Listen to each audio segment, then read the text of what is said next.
Willie D Live. I just, you know what I mean? It's your movie, and you're telling me I'm minding my business, and you tell me, hey man, I got this film. I go, oh cool, and that shit, it hurts you a little bit. Like, damn, I would have liked to have been in that movie. That, if I would have auditioned and didn't get it, that's cool. I didn't get it, not a big deal. But that was like, you came to me. The source came to me. Brought the opportunity. And I was like, should I go for it? Okay, let me go. And then I go and read your script for you. And I put my time in to read the script. It's no different than being rejected. I got rejected. They say, why aren't you on SNL? Well, I got rejected 3 times in SNL. The first time I did an audition for SNL was like, it was me, it was Tracy Morgan, Jimmy Fallon, all of us, Kevin J, all of us. Everybody was auditioning. So, how in the hell does somebody as good as you, especially with impressions, I don't know, and how do they not take advantage of that? Like, they don't like niggas, goddammit. You're like suck my dick. Man, it's almost like getting 10 for 1 or something, 20 for 1. Like, you got all of that. It's just man, let me ask you something. If you were to do comedy in any other era, what would it be and why? I would do it in the 80s. The 80s would be good. 80s and 70s and 80s. Yeah, and why? Because comedy was so, like, comedy was not new, but it was so refreshing to be yourself and to break barriers. That's what Pryor did. Pryor broke barriers, because Richard Pryor was trying to be Cosby for a while, trying to be clean. And just like Cosby, he was different. He was clean, he was smart, intelligent, good looking, blah, blah. Pryor was like, I want to be like him. But then Pryor said, fuck that. I was raised, my mother was a hoe.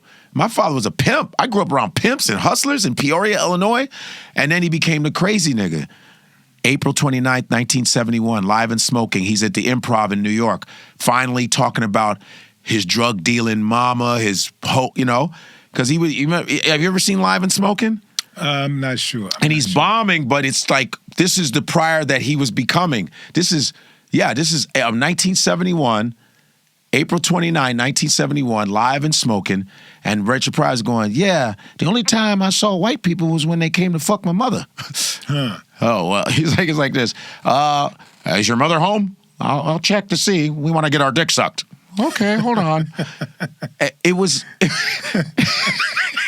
it was groundbreaking. Yeah. And that's why the 70s was like, because, you're coming from the 60s and the Vietnam War and free love and, all that, everybody was rebellious. So that would have been cool, experimental type shit to see Richard Pryor saying nigga in front of white audiences going, say, nigga, you suck my dick, goddamn. People were like fucked up with that. And then in 1979, he was saying some other words too. Like he would say cracker and pickle. Yeah, he'd be like this. Oh, you act like you ain't never fucked right? You ain't never fucked no. He was saying this shit, and it was mind blowing. And then there was Carlin, George Carlin. Him and Carlin were two kind of dudes. He's a white dude speaking to power, because Carlin tried to be the hippy dippy weatherman, and him and Pryor used to do TV shows together where they were all safe. Pryor was like, fuck that. George Carlin was like, I can't stand the system. Yeah. And that's when all that... That's when we got the best of both of them guys. And George Carlin would be like, Earth Day. Man, George Carlin, come on, man. And and George Carlin, I saw him live. And I'm a Carlinite and I'm a Pryorite. Oh, yeah. And George Carlin, I got to see him live. Comedy, man. And Carlin...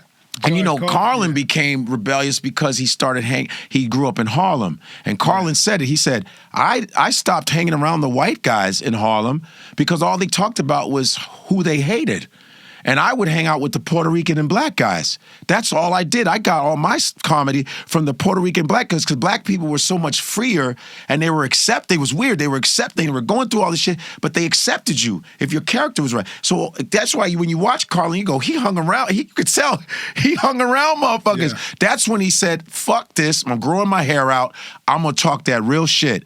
And Carlin is speaking to white people about themselves. Yeah. Earth Day. Fucking Earth Day? You think a bunch of plastic bags are gonna save this planet? Fuck you. You know what I mean?